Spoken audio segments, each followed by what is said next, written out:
Deus seguir. E quando nós vemos uma imagem, né, de Deus Pai, Filho, Espírito Santo, Maria ali, né, quer dizer, é como se colocasse ela na Trindade erradamente. Erradamente. Pode ser entendido como um entendimento teológico errôneo. Pai eterno, né? Não é Pai eterno. Se formos olhar de forma aguçada, a teologia está errada. Ela pode simbolizar também a humanidade, que está abaixo da Trindade. Mas ela não poderia estar na... Mas a gente tem que ter uma imagem muito limpa, principalmente nas piedades populares, porque facilmente as pessoas se confundem.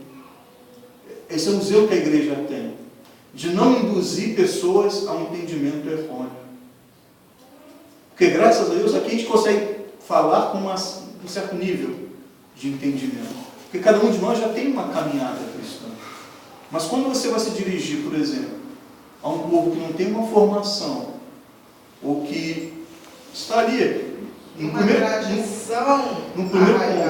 também, né?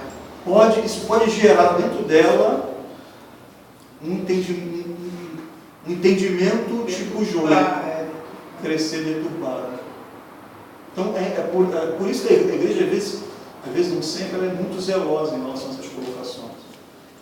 Eu acho que temos que ser também como comunidade, né? Como falei no começo. A gente vai suscitar fé, né? Temos que fazer de uma forma bem segura, caminhando na segurança da Escritura, da tradição e do magistério da igreja. Amém? Amém. Tentei ser o mais breve, né? Fomos do Gênesis ao Apocalipse. Muito rápido. A segunda questão que eu queria abordar com vocês, isso é que a Escritura diz de Maria. Agora, o que a igreja fala de Maria? A igreja fala de Maria de muitas formas, mas ela se coloca numa imposição que todo fiel cristão deve acolher, que são chamados os dogmas da igreja. E tem vários dogmas, tanto de Jesus, quanto da Santíssima Trindade, quanto do Papa, mas também tem de Maria. E nós, como cristãos, como comunidade que tem Maria, como Maria, um vulto espiritual grande, temos que saber os dogmas. Porque os dogmas são verdades da fé, o qual a igreja declara na sua infabilidade. O que quer dizer isso? É um dogma também. Infabilidade, não erra, a igreja não falha, a igreja não erra. Quando é a igreja que se pronuncia, ela não erra, porque ela goza do favor do Espírito Santo. Um exemplo claro, essa carta apostólica foi escrita por São João Paulo II. Ele escreveu como Papa, como igreja. Nada do que está aqui está errado ou pode ser contradito. Mas, por exemplo, aquele livro do Papa Bento XVI, Jesus de Nazaré, pode ter erros? Pode. É um livro pessoal. É um livro pessoal do cardeal Ratzinger. Ele não escreveu como Papa, ele escreveu como teólogo. Entenderam a diferença?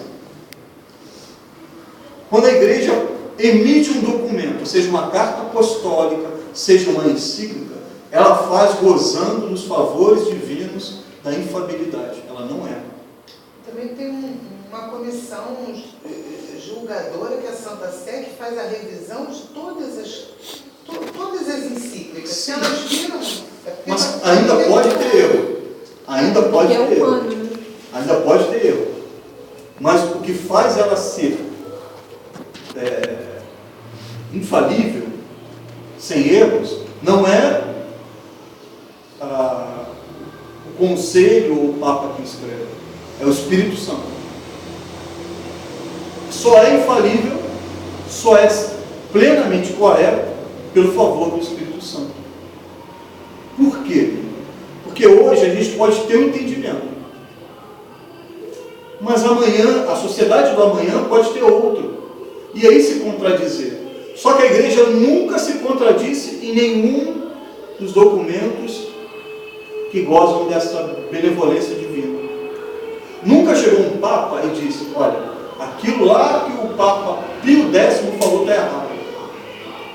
Isso jamais aconteceu na história. Mesmo com os papas de características duvidosas. Ao rei fulano de tal foi eleito Papa, porque ele é rei. Os papas da Idade Média. Mesmo assim, tudo que ele fez enquanto Papa é verdade de fé. Não houve erro, não houve contradição. Não porque a igreja não quer se contradizer, mas porque a igreja não encontra erro. É belíssimo isso. É um documento que você pode fazer e não ter dúvida. Ler e não ter dúvida. É isso. É isso, não tem erro. Por isso devemos ter acesso. E o dogma, a igreja se pronuncia nesse favor. Não há erro, acredite nisso. Se você não acreditar, você não está em conformidade com a igreja, com a fé da igreja. E a igreja se pronunciou sobre os dogmas. A Maria tem 4 dogmas da igreja, que nós temos que conhecer. Vamos ver se sabemos? Qual é o primeiro dogma da igreja sobre Maria? Concebida sem pecado. É esse. Vamos lá. Não é esse. Vamos falar os 4. Maria Imaculada, Imaculada Conceição. Qual o outro? Assunção. A Assunção de Nossa Senhora. O outro? Dá mais palavra um pouco. Ah, tá. Desculpa. Quais são os outros 2? Imaculada Conceição de Maria, Assunção de Nossa Senhora, Virgem antes, durante e depois do parto e Theotokos, primeiro dogma de Maria, do Concílio de Éfeso, de 431. Theotokos, Maria, Mãe de Deus. Esse é o primeiro dogma da igreja sobre Maria. Foi instituído o primeiro Concílio de Éfeso, em 431, para combater o arianismo, e ali, por ação do Espírito Santo, os 5 primeiros capítulos desse concílio falavam de Maria, e definiu o dogma de Maria, Mãe de Deus. Maria é a Mãe de Deus. Existia naquela época a heresia de que Maria era a mãe somente do Cristo feito homem, e não do Cristo Deus, trazendo assim uma separação de Cristo homem e Cristo Deus. E nesse concílio foi visto que Jesus é o mesmo. A mesma pessoa, com 2 naturezas, humana e divina, mas é uma pessoa só. E se Jesus é uma pessoa só, Maria é mãe, tanto de Jesus, homem, como de Jesus, terceira pessoa, segunda pessoa da Santíssima Trindade. Então esse é o primeiro dogma que nós não podemos ter dúvida. Maria é Mãe de Deus. O segundo dogma de Maria fala sobre a virgindade perpétua de Maria. Deu-se numa série de concílios ecumênicos, por volta do século VII e VIII, que definiu que Maria é virgem antes, durante e depois do parto. Permaneceu virgem, não teve outros filhos, não teve relação sexual com José, nem com nenhum outro homem. Por quê?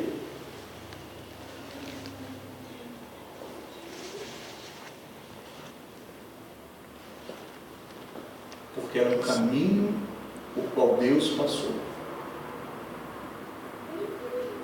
É virgem antes porque deveria ser preservada da mancha do pecado. Foi virgem durante, porque para Deus nada é impossível. A gente partilhava de uma forma mais esmiuçada, né? Que Deus tem a condição, uma passagem de Provérbios, de passar por uma porta sem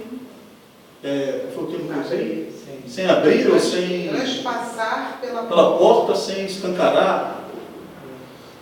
também é uma imagem opaca da virgindade de Maria. E depois, porque aquele caminho que Deus passou, não poderia outra coisa passar. Não poderia aquele ventre e aquele corpo que abrigou o Santo dos Santos ser maculado pelo pecado, já que ela era tão repleta de graça, que nada que não fosse graça poderia ali estar. Maria é mãe de Deus. Maria é virgem antes, durante e depois do parto, até a eternidade. Os protestantes nos atacam contra a virgindade de Maria na colocação de que, em várias passagens, fala os irmãos de Jesus. A pobreza do hebraico, naquilo que se intitula parentesco, usa, na tradução, a palavra irmãos para tios, primos, parentes próximos e distantes.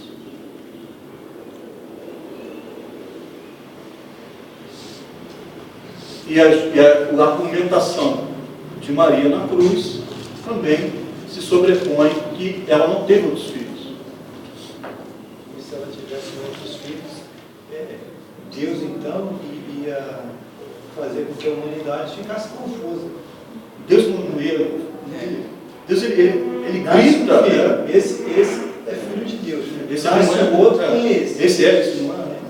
Mas uma coisa também que é muito clara, né? Toda mulher que tem filho, o sangue dela é misturado com o filho.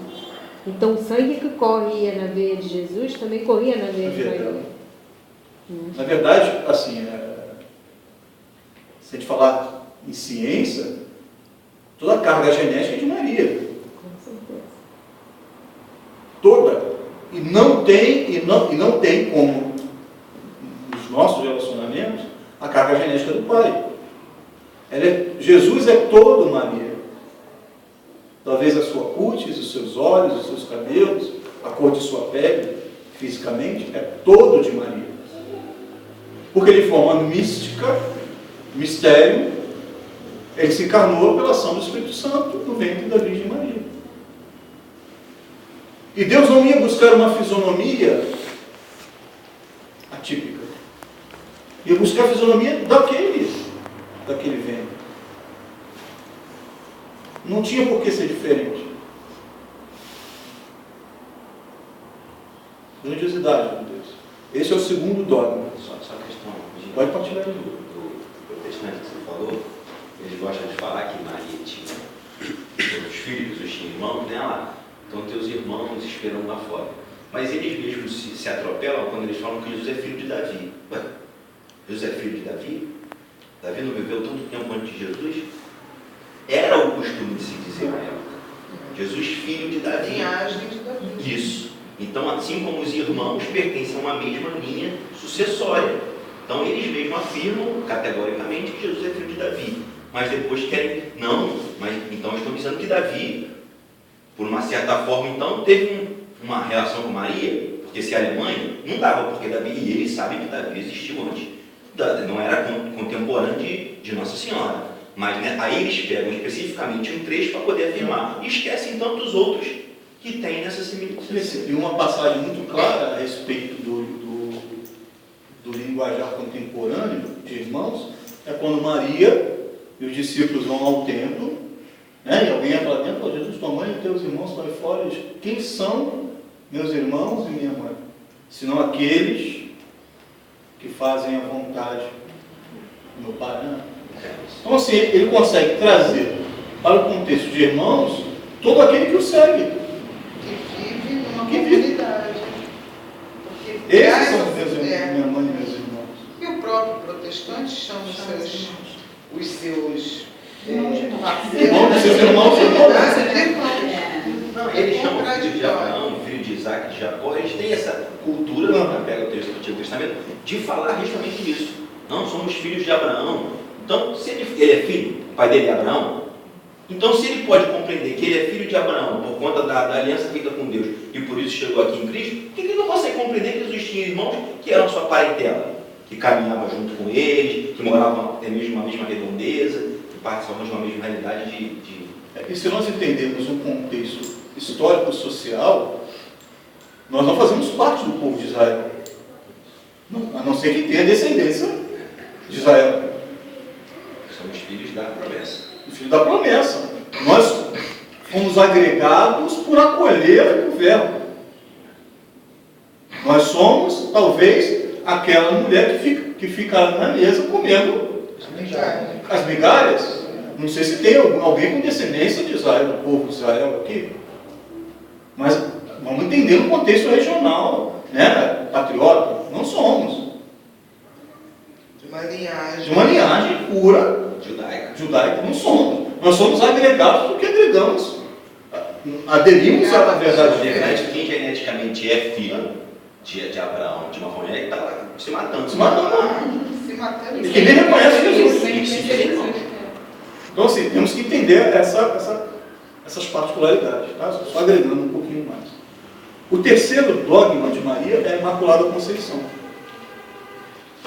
O que é a Imaculada Conceição? Ela foi concebida sem ausência da graça, né? E eu queria ater-me ao que realmente diz o texto. Diz assim: no primeiro instante da concepção, Maria foi preservada da falta de graça, da graça santificante. O que isso quer dizer? O pecado original deixa-nos ausentes da graça santificante. Maria tinha mancha de pecado? Tinha.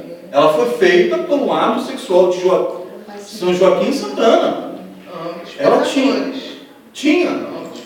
Ela não nasceu como Jesus, pelo Espírito Santo. Ela nasceu com o relacionamento sexual de Joaquim e Ana. Porém, no primeiro instante da concepção, Deus retirou dela, ou na verdade, a ausência da graça, ou melhor, a tornou repleta da graça, que é a consequência da mancha. A mancha está ali. Qual a consequência da mancha? A ausência do pecado. Não tem.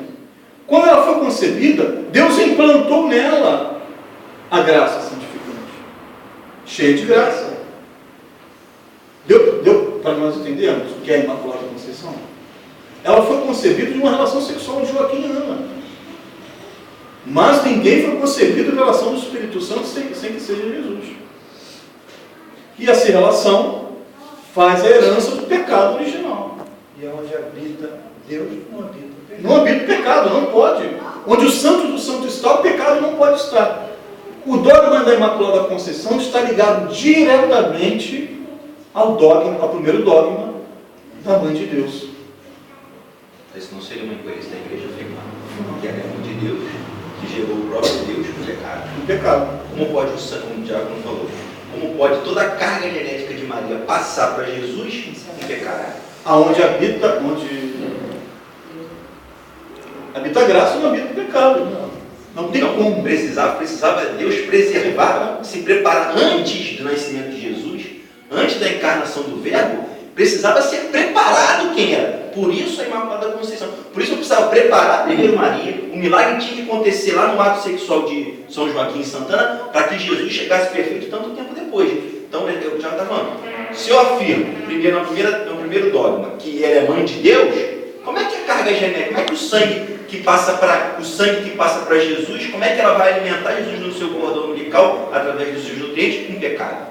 Jesus seria nutrido com pecado? Até porque o anjo não poderia dizer para ela, ave cheia de graça.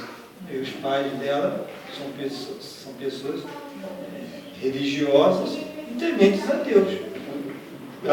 Porque, de certa forma, eles também, em algum momento, foram favorecidos. Sim, mas a Imaculada Conceição é um milagre de Deus. No ato da fecundação, No mesmo instante, tocou o útero, o óvulo de Santana, ali aconteceu um milagre. Como a gente não sabe? Dogma de fé. O dogma é aquilo que a gente nunca vai poder provar e deixar de provar. A gente tem que aceitar. A ciência vai, não tem como. A igreja vem e o mistério e fala, ponto. Quem somos nós para discutir? Mas o que aconteceu? Um milagre. Como acontece milagre de uma pessoa ficar curada do câncer, de um morto ressuscitar. Milagre. Mas para falar que ou se Porque o dogma não é inventado. O dogma chegou a inventar, não. é conclusão de vários. É a imagem de uma flor que desabrocha. Isso aí. Num tempo certo para a igreja. Tanto que esse dogma foi de 1854. Só para Depois de assim, muito só para caminhar. tirar uma dúvida. O dogma é uma coisa que a gente não pode comprovar, né, cientificamente. Porque é mistério da Que fé. é o mistério da fé. Mas é uma coisa que teologicamente a gente tem como É comprovar. certeza da Isso fé. aí. Porque caminhando, né, na fé, a gente consegue chegar a esta conclusão. Só que a gente não tem como comprovar cientificamente. É um entendimento tão claro que passa a Que não se ter questiona, outro argumento. né? Só que isso vai acontecendo ao longo dos tempos. A igreja amanhã pode derrubar um dogma? Não. Porque se chega ao dogma pela ação do Espírito Santo. Ela pode acolher outros dogmas. Agregar outros dogmas. Aumentar aquele. Quando ao longo do tempo, o favor divino do Espírito Santo mostra para a igreja, olha, isso aqui é verdade da fé. Isso aqui vai favorecer teu povo naquele momento, naquela realidade contemporânea, para auxiliá-los na fé. Então, temos que entender isso. Deu para entender esse dogma da Imaculada Conceição? Talvez Você seja o mais queria falar, difícil de entender, né? o que você queria falar lá atrás, é onde abundou o pecado, superabundou a graça. Não, Não, mas isso aí já não faz parte. não faz parte porque ele não mudou o pecado, desculpa. Ah, tá. Já não faz parte desse. Olha, deixa eu estar cheio. Contexto. Então, esse é o terceiro. E o quarto e último dogma é a Assunção de Nossa Senhora. Tradicionalmente era chamada a festa da dormição de Nossa Senhora. Por que Nossa Senhora não morreu? Por quê? O salário do pecado é a morte. A morte entrou no mundo pelo pecado. Se ela, por méritos de Cristo, não teve preservado a graça santificante, não teve a consequência do pecado, logo, ela não poderia morrer. Ela foi assunta aos céus. Tem diferença de ascensão e assunção? Qual é a diferença? Só Oi? Ascensão é elevada e a Assunção faz sua Mas vamos por aí. Ascensão é aquele que ascende e tem o poder de ascender por si só. Jesus ascendeu aos céus, porque Ele é o próprio Deus. Ele voltou para... Ele se levou aos céus. Ele elevou-se. Ele se levou. Maria foi elevada aos céus. Ela foi elevada, não por si só, mas pela glória de Deus. Aquela mulher que não tinha pecado, que não conheceu o pecado, pelos méritos do Cristo, não poderia a carne dela putrefar na terra, corromper-se na terra. E aí, 2 pontos. Um que eu quero voltar da Imaculada Conceição. O ato da concepção e a preservação do pecado. É importante também a gente usar muito nos discursos, nas pregações, contra o aborto, ou a ideia de que só tem vida depois que nasce, porque ali já existe, enquanto a Assunção de Nossa Senhora, quantos corpos de santos estão incorruptíveis no mundo que vivemos? Sem explicação. A santidade, ela leva isso, né? É muito bonito ver isso.